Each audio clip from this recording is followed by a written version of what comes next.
Sekarang sakit lagi, doa lagi, ya Allah bener ini mah ya Allah. Kalau sehat nih saya ke masjid. Begitu ini bagaimana? Tetap kata Allah, emang aku ini beda dengan makhluk. Beda. Maka orang yang paham pada bagian ini, dia lebih banyak membaca tasbih. Subhanallah wa bihamdihi, subhanallahil azim, subhanallah wa bihamdihi, subhanallahil azim.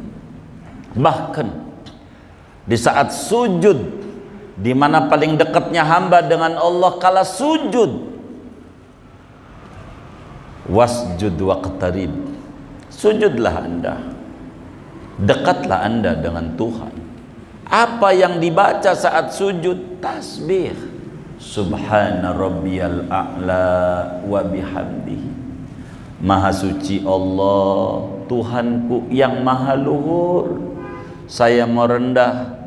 Jidat yang dibangga-banggain wajah kudu ditempelin di tanah juga rendah. Mana mulianya?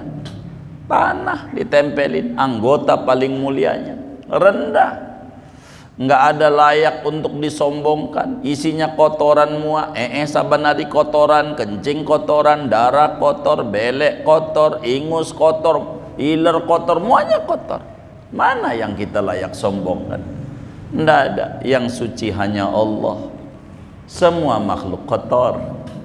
Dekati yang suci dengan cara an yuksirat tasbih, banyak-banyak memanjatkan puja puji, bertasbih, bertakdis, bertahmid kepada Allah Subhanahu wa ta'ala dengan ucapan subhanallah wa bihamdihi, subhanallahil azim. Bahkan Imamul Bukhari, seorang imamul hadis, imamul muhaddisin, rajanya daripada pakar-pakar hadis, daripada hadis Sahih Bukhari kurang lebih hampir 10.000 Sahih Bukhari.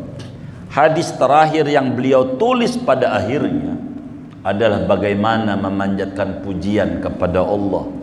Kata beliau, qala Rasulullah sallallahu alaihi wasallam, kalimatani habibatani lirrahman, khafifatani 'alal lisan, saqilatani fil mizan, subhanallah wa bihamdihi, subhanallahil azim. Ada dua kalimat sangat dicintai oleh Allah. Siapa aja yang baca ini banyak, Allah demen sama dia. Khafifatani 'alal lisan, ringan di lidah, enggak ribet bacanya, bentar. Tapi di timbangan amal di akhirat, subhanallah, beratnya luar biasa. Ringan dibaca tapi berat dinilai. Ringan dibaca, nilainya masya Allah. Apa itu? Subhanallah wa bihamdihi, subhanallahil azim. Apa sih artinya subhanallah? Subhanallah tuh maha suci Allah dari berbagai kekurangan. Allah enggak adil, Allah pelit, enggak ada. Biar kata kita susah enggak ibadah, minta sama Allah dikasih. Jangan takut, yang penting kuncinya yakin sama Allah. Yakin. Amalan enggak usah banyak. Amalan itu, amalan punya sebuku tebel banget. Mana ketemu kiai minta ijazah mulu, ijazah. Dibaca juga ora. Ada nggak yang kayak begitu tuh? Ya Allah, mau ngapain? Amalan atu, yakin nih, kelar urusan. Nggak perlu banyak amalan. Atu, buat apa amalan banyak-banyak? Dibaca kagak. Atu aja. Begitu, atu aja. Tasbih. Betapa ada sahabat ngalamin kesusahan hidup, datang kepada Habibuna Muhammad sallallahu alaihi wasallam. Siapa yang mengadakan hubungan sama Nabi, beres urusan. Kata Nabi, kenapa kelihatannya kamu mukanya nampaknya kusut, rambut dekil, kumel, nampak kayak sufi, sulit finansial. Begitu, sufi jangan dicatat. Begitu. Kok kusut? Kata dia, Nabi heran dah, kayaknya duit tuh sama gue musuhan. Ini bahasa kasar aja biar gampang nerjemah hadis. Musuhan, inad dunya qad adbarat nih. Dunia lari sama saya. Kata Nabi, ente nggak baca tasbih malaikat? Baca dong. Kapan Nabi? Pagi-pagi sebelum sholat subuh kalau bisa. Subhanallah bihamdihi subhanallahil azim astaghfirullah. Baca 100. Nggak lama melejit lagi usahanya. Keren. Pakai unta bagus ya, sekarang mau pakai mobil bagus, Fortuner. Begitu. Itu begitu. Kalau kita nggak bisa, keyakinan itu yang penting. Tasbih, 2 kalimat amat dicintai oleh Allah, ringan di lidah, namun luar biasa memberatkan timbangan amal kebajikan, yaitu subhanallah wa bihamdihi subhanallahil azim. Ini bacaan tasbih ini kalau kita pengen tahu ganjarannya, sekali baca 124.000 ganjaran. Sekali baca. Sekali. Ladiratibul haddad. Pada zikir ketiga tasbih. Kursi Quran dah tu masuk. La ilaha illallah syarikalah, subhanallah alhamdulillah wallahu akbar. Ketiganya subhanallah bihamdi subhanallahil azim. 3 kali. Lagi sekali 124.000 ganjaran. Ini yang memberatkan timbangan. Kalau sampai 3 kali, apa enggak 372.000? Itu tasbih. Kenapa? Karena sebuah pengakuan. Kalau kita baca subhanallah bihamdi subhanallahil azim, seakan-akan kita bilang, iya Tuhan, saya ini makhluk yang kurang, Engkau yang sempurna. Saya makhluk lemah, Engkau yang kuat. Saya makhluk susah, Engkau yang maha kaya. Begitulah dengan zikir-zikir seperti ini, saudara. Bahkan dalam satu hadis dijelaskan, Rasulullah sallallahu alaihi wasallam bersabda, masida saydun wala addahu udatun wala qati'atun illa biqillatit tasbih. Kata Nabi, yang namanya ikan bisa dipancing sama orang, bisa kena. Yang namanya binatang buruan bisa ketangkep sama orang. Yang namanya pohon bisa kecabut sama orang. Penyebabnya satu, kata Nabi, itu pohon kurang bertasbih. Kalau pohon itu udah enggak bertasbih, bakal kering. Yang pohon-pohonan kering tuh, itu maknanya pohon itu tasbihnya sama Allah kurang. Begitu. Maka bila kemudian saudara-saudara ini kantongnya kering, itu kurang bertasbih. Kalau mau jujur, yang bikin puyeng tuh di pala bukan darah rendah, bukan, tapi dana rendah.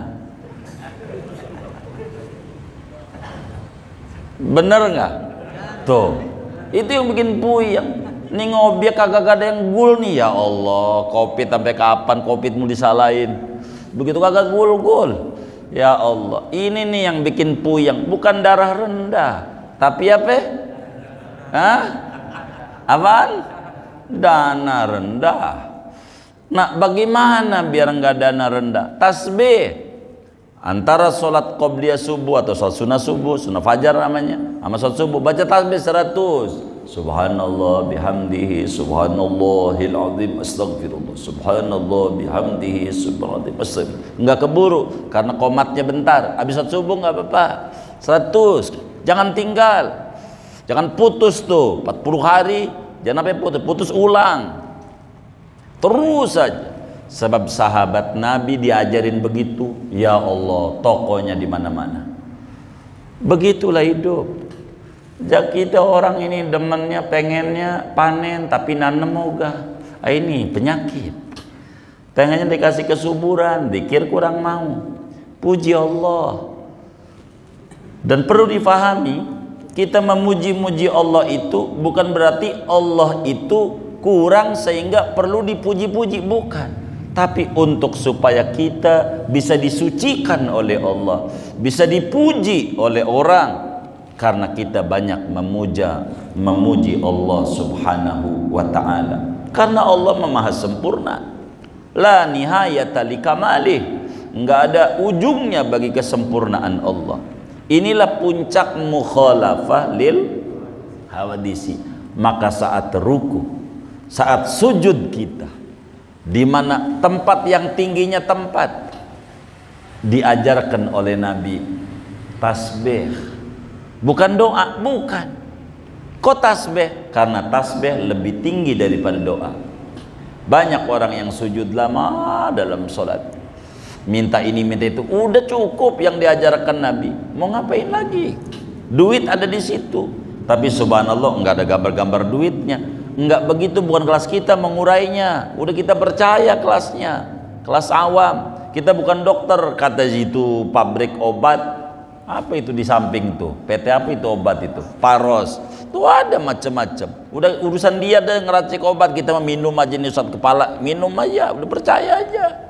Nggak usah racikannya bagaimana, ini puyeng, udah tasbih aja. Karena dalam tasbih itu ada kesadaran betapa kita tak berdaya, yang maha kuasa adalah Allah.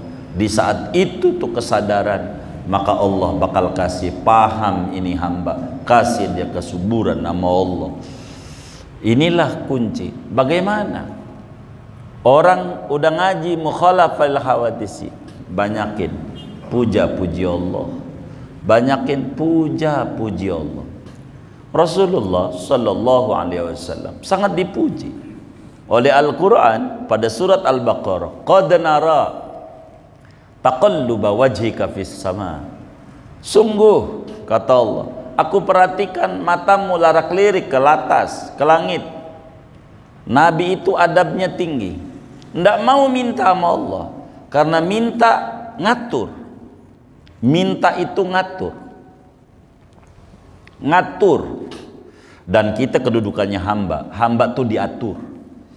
Kalau jadi tamu, ngatur-ngatur tuan rumah, tamu songong. Bener nggak? Tuh, songong tuh bahasa Betawi, tapi dikutip dari bahasa Inggris. Song tuh artinya lagu, song lagu. Kalau belagu-lagu, songong. Maka songong lu, belagu-lagu maknanya. Bener nggak? Ini orang Betawi itu bahasa Inggris saya, ya. Gitu. Songong lu, begitu katanya. Nah, gitu. Ini saudara, Nabi tidak mau ngatur Allah, enggak. Dia muji aja, tapi hatinya pengen arah kiblat dirubah dari Baitul Maqdis ke Ka'bah. Akhirnya dirubah oleh Allah. Makanya kata kitab Hikam, Ibnu Athaillah Sakandari bilang, masya'nu wujudat talab, wa inna masya'nu an turzaqa husnal adab. Bukan kedudukan yang tinggi bila kita merintih, meminta-minta sama Allah. Sesungguhnya kedudukan yang tinggi bila kita dianugerahi husnul adab, akhlak yang baik. Puji aja Allah, ntar juga dikasih. Rumusnya begini, kita punya teman dua, yang satu tukang minta mulu, dikit-dikit minta. Kemarin minta ngajuin kurban, sekarang ngajuin santunan yatim muharaman. Bentar lagi minta maulid, bentar lagi minta rajaban, minta Ramadan, habis itu halal bihalal. Lu ada, kata dia minta. Yang satu nggak pernah minta, datang lagi muji, ya Allah abang mah baik banget. Orang lain aja yang nggak kenal dibagi, apalagi temen. Muji mulu. Yang satu minta, yang satu muji. Kira-kira yang paling kita demen banget, yang minta apa yang muji? Tuh kita aja begitu. Tuh kita. Makanya dalam hadis qudsi Allah jelaskan, man syaghalahu dzikri an mas'alati a'taituhu afdhala ma u'tis sa'ilin. Siapa yang sibuk bertasbih, bertahmid, memuja-muji Allah, enggak keburu minta-minta sama Allah, maka kata Allah, akan aku beri lebih banyak, lebih baik, lebih cakep dibanding yang tukang minta-minta. Maka saat sujud, dikala kita dekatnya dengan Allah, bertasbih. Mana mintanya? Karena dalam muji ada minta. Ada minta dalam muji dengan cara yang cakap. Itu begitu, saudara. Maka bacalah subhanallah wa bihamdihi subhanallahil azim. Begitu. Subhanallah, maha suci Allah dari berbagai kekurangan. Wa bihamdihi, maha terpuji Allah dengan segala sifat kesempurnaan. Maknanya aku kurang Tuhan, beri kesempurnaan. Aku kurang harta, beri harta ya Rabb. Jangan malu-malu sama Allah, minta apa aja sama Allah. Jangan dunia. Orang hidup di dunia, minta dunia, nggak apa-apa sama Allah. Nabi Sulaiman dikasih karena buat bekal untuk ibadah. Gitu, bekal buat ibadah. Ini penting dalam hidup dan kehidupan kita. Pohon bisa dipetik sama orang, ditebang sama orang. Penyebabnya kata Rasulullah, kurang bertasbih. Ikan dipancing bisa kena, penyebabnya tuh ikan kurang bertasbih. Binatang buruan dipanah kena, penyebabnya qillatit tasbih. Maka supaya kita tidak berkekurangan, saudara, banyak puji-puji Allah, banyak baca subhanallah bihamdihi subhanallahil azim, subhanallah bihamdihi subhanallah. Banyakin baca, puji aja Allah, puji aja. Begitu, puji aja Allah. Dan pujian kita kepada Allah, apalah kita pengetahuan tentang Tuhan. Begitu, tapi pujian kita punya nilai besar di mata Allah sebagai bentuk pengakuan terima kasih punya Tuhan yang beda dengan kita. Walaupun kurang ibadah, kena COVID, alhamdulillah makan. Bukan sekedar makan 3 kali. Kena COVID bukannya turun, tambah gemuk badan. Makan mulu, keluar kagak. Begitu, makan aja, makan mulu. 3 kali sehari, itu belum termasuk bakso, belum termasuk juga ketupat, laksa, belum, tahu bulat, apa aja belum. Maka kita kalau tidak mau bertasbih amat sangat rugi. Pagi petang banyak memanjatkan puji-pujian nama Allah sebagai wujud terima kasih. Terima kasih. Tangan bisa gerak, ini persendian jantung bisa jalan. Kalau Allah berhentiin tuh jantung, udah qaid, begitu habis orang. Mau ngapain lagi? Duit banyak juga nggak ada artinya. Banyak, begitu, nggak ada artinya. Buat apa? Begitu. Kalau nggak ada nyawa di badan, maka bersyukur. Nikmati hidup ini, karena memang hidup adalah anugerah dari Allah. Dengan banyak kita memanjatkan kesyukuran kepada Allah Subhanahu wa ta'ala. Dan ini sebagai bentuk implementasi kita, kepercayaan kita betapa Allah beda dengan kita. Beda dengan kita. Kita butuh anak, Allah lam yalid, kita butuh orang tua, lam yulad, lam yulad. Kita membutuh segalanya, butuh mobil, butuh uang, butuh ini, butuh itu. Handphone ketinggalan aja stres, takut diintip bininya, ada nomor-nomor rahasia masalahnya. Begitu. Ya Allah, itu handphone, tapi enggak takut kehilangan Allah. Enggak usah takut.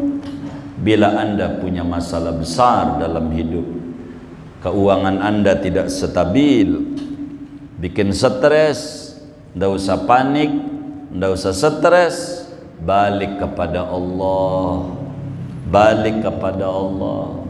Anda kurang memanjatkan puji-pujian nama Allah, Anda kurang banyak bertasbih sama Allah. Makanya ada tersendat, kalau kurang tersendat begitu. Maka agar supaya kita saluran keuangannya tidak mampet, banyakin dah subhanallah wa bihamdihi subhanallahil azim 100 saban hari, jangan kurang, jangan kurang. Ya bentar lah, dari 24 jam segitu doang mah bentar, begitu bentar baca. Ya saya kagak bisa tuh subuh kerja, kredit kan dari wajahnya nih demen kredit. Dohor 20, asar 20, asar 20, maghrib 20, isya 20, subuh 20, 100. Bentar begitu, bentar. Jangan malas lidah kita untuk bertasbih, bertahmid pagi dan petang hari sebagai wujud rasa syukur kita punya Tuhan beda dengan kita. Maka walaupun kita nggak ibadah, no lihat orang Kristen, orang Hindu, orang Buddha begitu, nggak nyembah Allah begitu, Allah kasih rezeki begitu, bagus usahanya, yakin Tuhan mau maha baik, tuh tasbih. Masa kita yang ibadah orang dibagi sama Allah, ilokan bagi dah. Jangan kita gusar sama Allah, jangan. Cuman kita banyak nyalain Allah mulu. Oh, gua udah ke masjid ya Rob, baru 2 hari aja udah ke masjid. Kemarin gak ke masjid berapa tahun, lewat-lewat mulu. Ya Allah, ada yang kayak begitu tuh. Yang mana orangnya? Nyalain Allah mulu.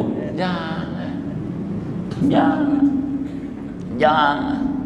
Begitu. Ada di Mekah kemarin orang, Pak ke masjid, aduh dengkul saya Ustadz sakit.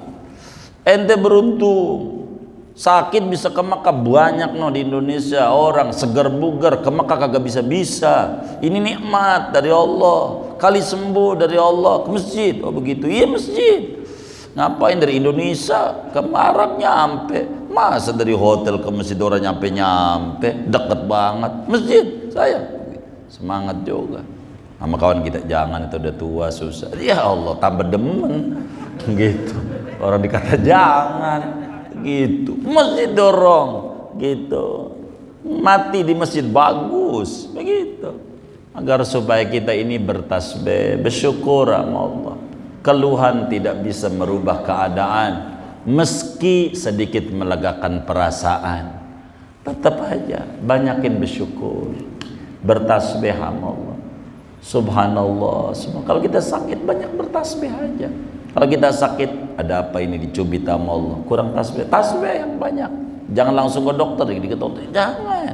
Tasbih itu merajin banget. Saban hari ngecek gula lagi, saban hari ngecek darah. Ngapain? Kita akhirnya teracunin nama begitu. Pasrah sama Allah, tasbih yang banyakin. Cek tasbih baru berapa? Ya Allah baru 15. Terusin zikirnya begitu. Ini yang paling penting supaya kita sehat. Sehat. Kalau kita ngeluh mulu, mainlah ke rumah sakit. Lihat tuh orang banyak yang susah tadi zikir. Ya Allah tuh banyak. Masa kita yang sehat nggak mau zikir sama Allah, isinya ngeluh, ngerumpi, kongko yang enggak lah, nggak ada faedahnya. Buat apa? Ngerugi kita. Banyakin bertasbih. Bahkan Imamul Haddad ngajarin rahasia keluasan rezeki yang masya Allah dahsyatnya luar biasa. Kita tuh disuruh kalau kita benar-benar serius, benar-benar bukan sekedar darah rendah, dananya terendah banget, udah susah banget kita tuh baca tuh la ilaha illallah syarikalah lahul mulku wa lahul hamdu yuhyi wa yumit wa ala kulli syai'in qadir 100 kalau baca ratib tuh. Subhanallah, alhamdulillah, wa la ilaha illallah, wallahu akbar, 100. Subhanallah bihamdihi subhanallahil azim 100. Rabbana ighfir lana wa tub alaina innaka antat tawwabur rahim 100. Terus Allahumma shalli ala Muhammad Allahumma shalli alaihi wasallam 100. Yang lain 33. Lihat aja. Begitulah. Untuk apa kita muji-muji sama Allah? Lihat ratib badat. Pertamanya pujian, baca Quran dulu, ayat kursi, amanur rasul, Quran, lalu la ilaha illallah, pujian, subhanallah itu pujian, habis pujian subhanallah bihamdihi pujian, rabbana ighfirna, habis muji minta ampun sama Allah, habis itu baca sholawat sama Nabi, muji semuanya, baru a'udzu bikalimat. Begitulah hidup, baru dikasih. Jangan ujuk-ujuk, bagi duit, jangan. Ya Allah kayaknya udah tanggal muda ini, bagus ini, kayaknya dengar-dengar habis naik golongan ini, dekat pegawaiannya begitu. Selamatlah uang denger kan cakep Nah, itu kalau dipuji-puji itu ntar dibagi. Jangan ujuk-ujuk minta aja, jangan. Maka memuji ini akan mendatangkan dibagi oleh Allah. Karena itu kata ulama, fayambagi 'alal mu'min al-muqin bi mukhalafati ta'ala an yuksirat tasbih sabahan wa masa'an. Banyakin bertasbih, banyakin bertasbih, banyakin bertasbih. Terima kasih.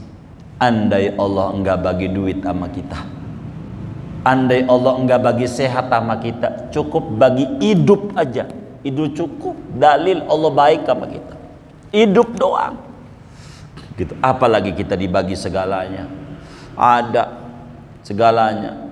Jangan susah bikin sendiri, mesti banyak hidup. Mau ngapain? Kita nggak sesusah-susah kayak orang banget. Jangan banyak mengeluh, begitu. Jangan banyak mengeluh. Ngeluh juga orang cuma dengerin doang, bantu juga kagak. Buat apaan? Banyak muji aja sama Allah. Gitu. Nih disimpruk nih, wali gedenya wali. Gitu, layak jadi pahlawan tuh. Gurunya Husni Tamrin tuh, Ki Abdullah Arfan, makamnya di Masjid As-Sa'adah depannya. Tuh wali gedenya wali. Orang jurusan Jamiatul Khair nggak ada kecuali ngaji sama beliau. Ki Abdullah Arfan nih simpruk, wali gede wali. Gitu, dekat aja kadang kagak nyampe begitu. Paranin. Gitu, wali diparanin, wali kampungnya banyak wali. Wali ada depannya itu. Makamnya depannya. Dulunya kan kali depannya. Makam Ki Abdullah Arfan. Itu wali gede begitu. Tasbih aja, baca tasbih aja. Minta sama wali bukan minta sama Allah, deket orang mulia biar dibagi begitu. Karena min mawatinil ijabah ad-du'a inda dhara'ihis shalihin. Di antara tempat mustajabnya doa, kita minta sama Allah di samping makam orang-orang soleh. Itu mustajab. Orang dulu kayak begitu. Dan ini hal yang paling penting. Singkatnya, kalau kita yakin, seyakin-yakinnya bahwa Allah bersifat mukhalafil hawadisi, wis banyakin muji-muji Allah aja. Banyakin muji-muji Allah aja. Karena dari situ akan mendatangkan limpahan barakah yang sangat luar biasa dari Allah Subhanahu wa ta'ala. Rasulullah sallallahu alaihi wa alihi wasallam dalam hadis riwayat Imam Tabarani yang disampaikan oleh Imam Abu Umamah Al-Bahili, kata Nabi, siapa orang mau sedekah duit males banget, mau sedekah duit, mau ibadah malam enggak kuat, mau puasa enggak kuat, mau perang lawan musuh enggak kuat, udah banyakin tasbih aja, subhanallah bihamdihi subhanallahil azim. Dari situ Allah bakal beri kita limpahan barokah yang luar biasa, luar biasa. Bertasbih, dan mudah-mudahan lidah ini selama kita masih hidup paling tidak untuk ngapusin omongan yang tidak bermanfaat, banyak-banyak bertasbih, memuja-muji Allah Subhanahu wa ta'ala. Allahumma wafiqna, mudah-mudahan Allah berikan taufik kepada kita bersama untuk banyak memuja-memuji Allah Subhanahu wa ta'ala. Amin ya rabbal alamin. Segini aja. Ada yang ditanya mungkin kajian kita malam hari ini, atau di luarnya sebelum doa dipersiapkan baik abang?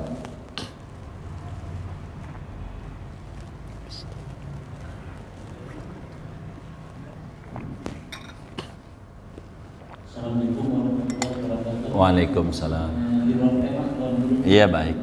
Kemarin saya baru lihat di YouTube para ulama menyatakan bahwa azan di dalam kubur itu tidak dianjurkan, tapi ada para ulama juga yang menganjurkan. Ini apakah ada dalilnya atau tidak? Gimana penjelasannya? Assalamualaikum warahmatullahi wabarakatuh. Waalaikumsalam warahmatullahi wabarakatuh. Mungkin yang dimaksud ngadanin orang yang wafat begitu ya? Iya, ngadanin orang yang wafat maksudnya. Hah? Iya, bukan adzan di kuburan kan, bukan. Iya, tapi ngadanin orang yang wafat. Iya, baik. Jadi bagaimana hukum mengadzani orang yang sudah meninggal dunia? Maka memang dalam ulama-ulama Syafi'iyah sendiri, di dalam madhab Syafi'i, Imamul Bajuri juga tulis di dalam Hasyiatul Bajuri ala Fathil Qaribil Mujib, Imam Ibnu Qasim Al-Ghazi memang berbeda pendapat. Ada yang sunat, ada yang tidak adzan di kubur. Tapi bagi kami mengikuti Imam Ramli, sunat mengadzani di kubur. Jadi kita ini lahir diadzanin. Dalilnya adalah qiyas namanya. Qiyas itu disuruh oleh Allah, fa'tabiru ya uli albab. Qiyas namanya. Jadi awal kita datang ke dunia dengan adzan, maka ketika kita meninggalkan dunia pun juga diakhiri dengan adzan. Dengan adzan. Begitu sunnat. Ibnu Hajar tidak melarang, hanya tidak sunat saja. Tapi bagi kami lebih bagus adzan. Banyak kok orang mati ditembak-tembakin malaikat, dur dur dur dur, apalagi tentara yang mati. Itu malah nggak ada lagi ajarannya dari Nabi. Tapi boleh, nggak diributin. Adzan bagus, nggak apa-apa. Jangan yang bagus-bagus dikomentari. Udah adzan bagus, adzan gitu, boleh adzan. Sunat begitu, itu yang tembak-tembakin. Apalagi pakai sirine, wing wing wing wing di antara kuburan, nggak ada dari nabinya, boleh begitu. Yang kayak begitu maka timbang adzan. Maka kalau kami mengikuti sunat diadzankan berdasarkan qiyas awal datang ke dunia dengan kalimat adzan dan adzan, sehingga manusia itu hidupnya pendek. Kalau mau jujur, antara adzan dan adzan, itulah waktu manusia di dunia. Adzan datang di dunia, adzan terakhir ninggalin dunia. Sebagai tabarukan dengan kalimat-kalimat thayyibah ini, agar supaya Allah berikan rahmat banyak dan turun rahmat banyak di situ. Nggak apa-apa, bagus adzan. Adzan bukan buat sholat saja, tapi adzan banyak manfaatnya. Sama seperti air, ada namanya aqua. Saya bukan promosikan, tapi sebagai contoh. Aqua itu aqua untuk minum, enggak, air layak minum, bukan khusus minum. Anda kemudian di tengah tol pengen kencing aja cebok, jangan pakai air radiator, jangan begitu. Pakai aqua boleh. Cuci tangan nggak ada kobokan, udah pakai aqua aja, jadi aja, boleh begitu, boleh. Maka adzan begitu. Bukan buat sholat saja, bayi lahir diadzankan, orang mau bepergian mulia diadzankan, ada angin ribut, puting beliung diadzankan, ada banyak ajarannya. Termasuk juga orang yang dikubur diadzankan. Andai orang nggak mau diadzanin, nggak usah marah-marah, biasa saja. Jadi adzan ini mendatangkan rahmat banyak, mendatangkan ampunan banyak bagi si mayit. Kalau ada kemudian orang meninggal, nggak usah keluarga aneh, nggak usah diazanin, talkinin, ya nggak apa-apa. Barangkali dia udah paham bahwa mayitnya dia ini ganjarannya udah berlebih, lagi pengen kurangi gitu. Kalau kita merasa ganjaran masih kurang, rahmat masih kurang, ampunan masih kurang banyak dari Allah, azanin aja, nggak apa-apa. Kurang lebih demikian. Wallahu a'lam. Ya baik. Waalaikumsalam.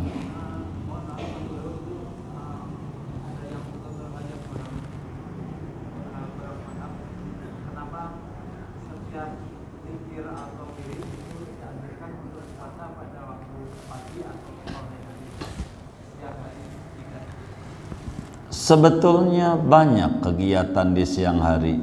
Kalau ditanya kenapa wirid itu banyak dianjurkan pagi sama siang, baik sama sore, siang enggak. Nanti kalau sampai agama ajarin siang, ya Allah kapan kerjanya gua? Begitu lagi, salah lagi agama. Begitu udah nurut aja dah sama agama. Begitu, nurut aja. Nanti kalau diajarin suruh dohor, gua lagi kerja, begitu salah lagi. Begitu.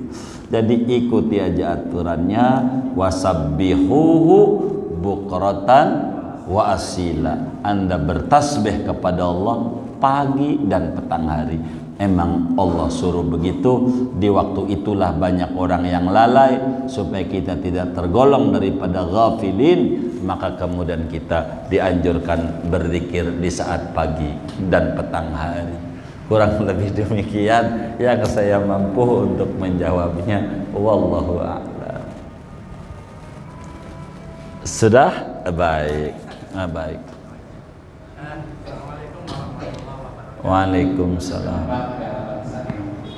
Kami jamaah Masjid Al-Ma'ruf setiap habis sholat jamaah dibimbing sama Ustaz Jelani untuk membaca tasbih, tahmid, dan sekaligus dibimbing untuk membaca doa untuk keselamatan kita, keselamatan masyarakat. Tapi dari sisi lain, kalau saya lihat ini ada orang yang sibuk untuk mencaci maki sesama umat Islam, lebih-lebih mencaci maki kiai yang kita tahu Kiai Bayilah Al-Bantani. Oleh karena itu, apakah perbuatannya itu bisa bertolak belakang, ada efek negatif untuk kita semuanya? Terima kasih. Mencaci maki bagaimana maksudnya? Ya, dia dikatakan bahwa ulama itu lebih jelek dibanding 70.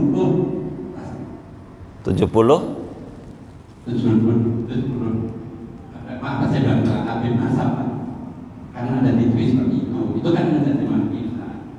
Itu saya rasa. Kemudian ilmu itu lebih rendah, lebih tinggi daripada Habib yang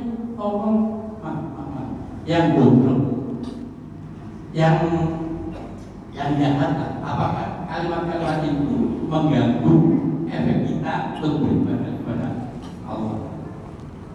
Kan kita tahu Ustaz yang namanya, ya mohon maaf, di sana itu justru mengatakan bahwa ilmu itu lebih rendah dibanding dengan yang nasab. Walaupun nasab itu orangnya goblok itu, yang kakinya bodohkan, itu lebih mulia daripada ilmu. Itu menurut saya itu bertolak belakang dengan kita dengar dari dia. Oleh karena itu, apakah yang demikian itu ada efek kepada kita yang selalu zikir, tahlil, yang selalu dibimbing oleh imam-imam musyawarah kita, masjid kita? Terima kasih. Sebetulnya kalau ini isinya keluhan ya, beda kasus. Jadi yang zikir siapa, yang nyela siapa? Kecuali yang nyela itu yang zikir. Kan dia zikir, gimana mau nyelanya? Kan dia zikir subhanallah, subhanallah. Kan gak bisa untuk nyela. Jadi barangkali ini orang nyela nih bagaimana, ini orang zikir bagaimana. Jadi saya ini agar supaya lebih mudah untuk menjelaskannya. Jadi jangan dihubungkan dengan zikir barangkali. Bagaimana hukumnya mencela kiai begitu. Itu yang paling enak kayak begitu barangkali. Jangan ditarik-tarik ke zikir. Sayanya bingung kalau ditarik ke zikir. Artinya apakah yang mencela nih menurut Bapak ini tukang zikir maksudnya? Begitu maksud Bapak atau bagaimana?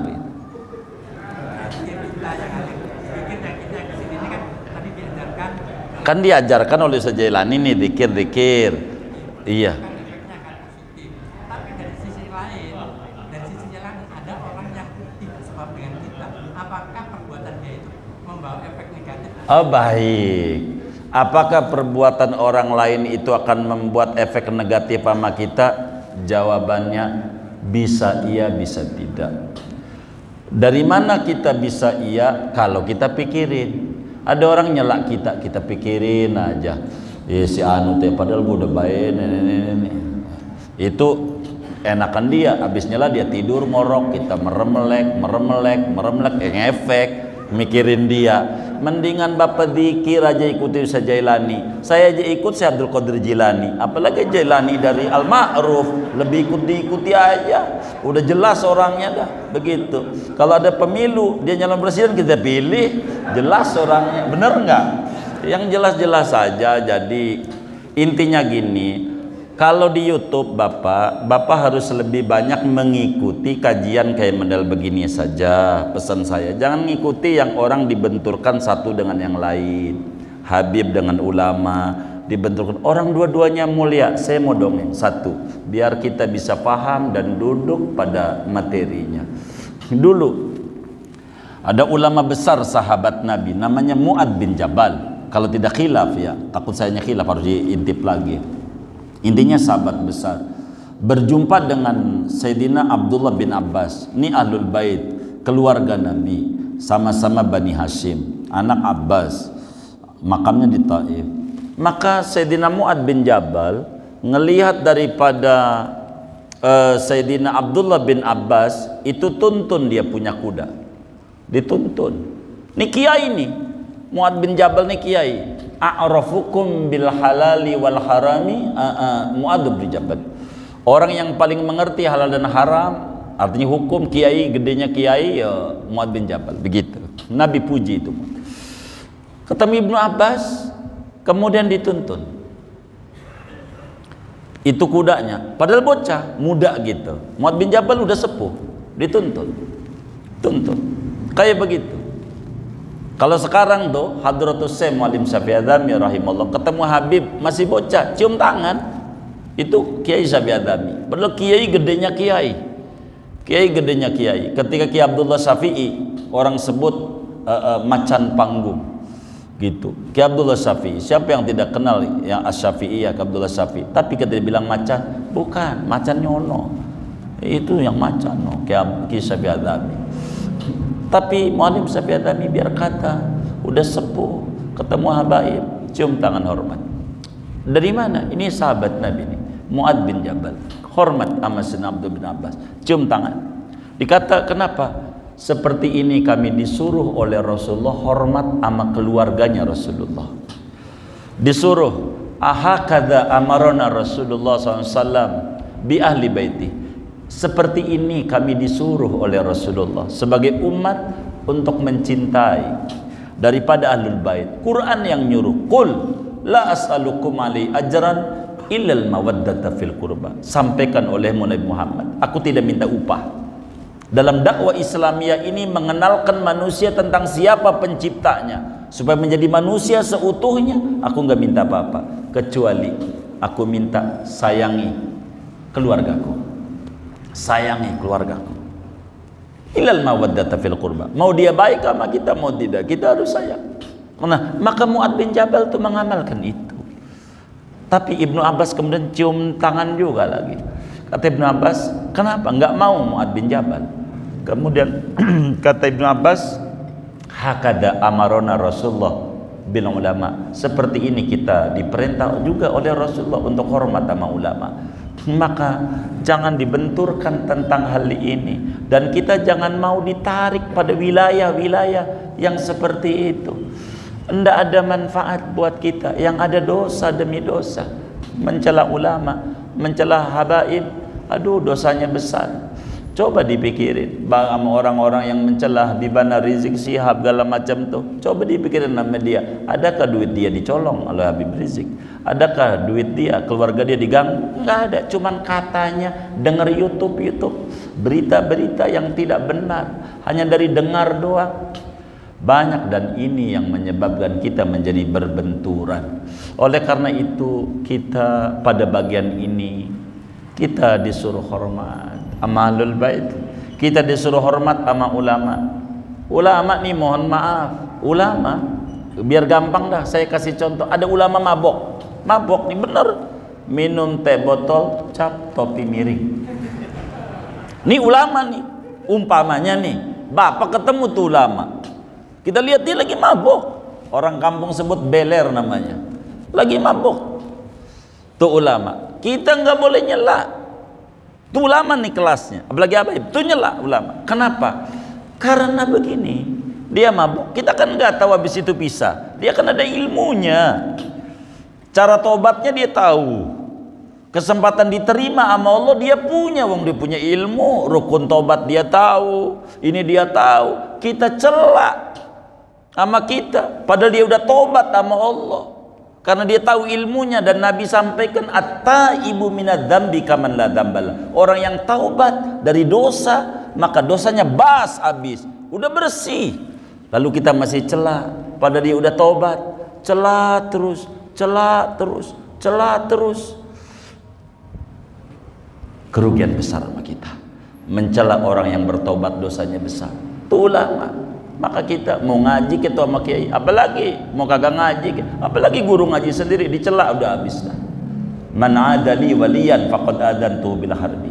Siapa orang yang memusuhi kekasihku, kata Allah, ku izinkan dia untuk diperangi. Kata Said Muhammad bin Alwi al-Maliki, maknanya hadis ini, orang yang mencela ulama haram anak cucunya jadi ulama.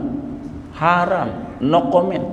Imam Ghazali ini ulama besar, lahir 450 Hijriah, wafat 505. Kitab Ihya Ulumuddin, salah satu kitab Imam Ghazali. Itu Imam Ghazali, kiai yang mengkritisi kiai, mengkritisi ulama. Itu Imam Ghazali. Tapi dari begitu panjang lebar Ihya Ulumuddin nyela kiai, tidak pernah menyebutkan nama orang. Imam Ghazali, Muallim Syafi'adani, bagaimana ama Imam Khomeini, Imam Syiah masih menyebutnya Imam Khomeini.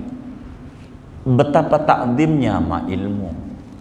Maka kita kalau ada YouTube dibenturkan kiai sama kiai, no comment, no comment. Duit kita dicolong dia kagak, ini kagak, cuman katanya, kita no comment. Begitu. Dan ini sebetulnya propaganda PKI, mengadu antara kita sama kita. Begitu, antara kiai akhwal sama kiai habaib dari cucu Nabi, dibikin ribut, dibikin ribut. Kalau ada oknum satu dua itu biasalah, yang kayak begitu mah begitu. Tapi kita harus takzim sama Nabi. Contoh gini aja biar gampang hidup kita ya. Ini biar gampang. Kita sebagai kakek punya cucu, cucu kita bengal, umpama cucu kita bengal, ada yang nyentil, kita kakek marah nggak kira-kira?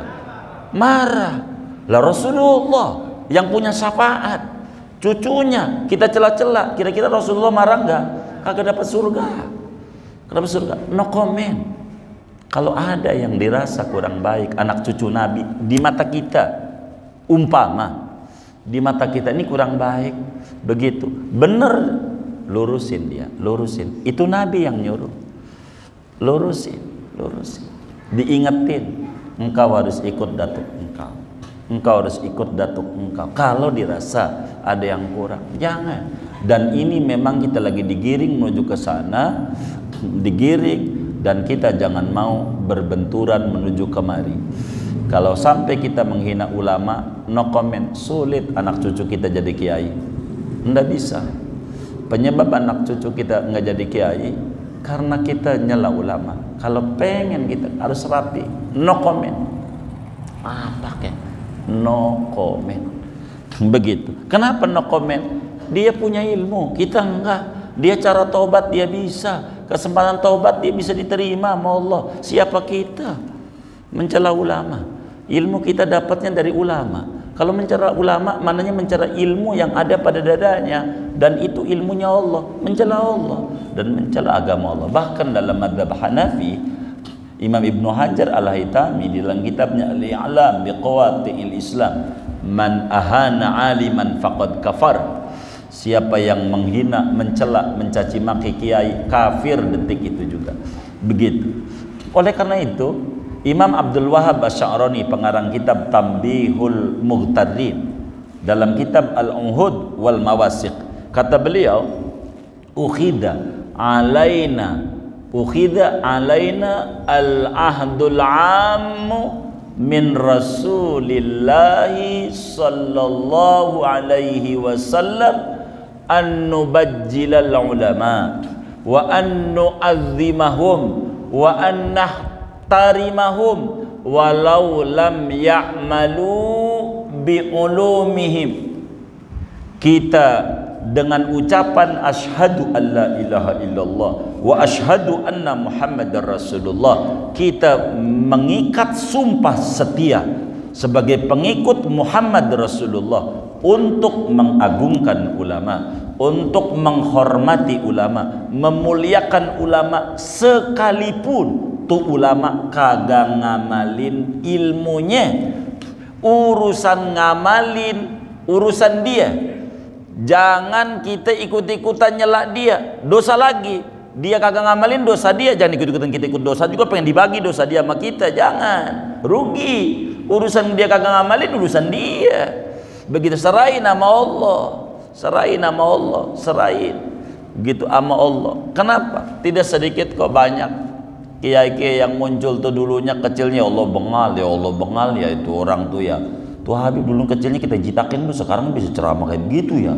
Tuh Habib tuh ya. Ilahin dia turunan.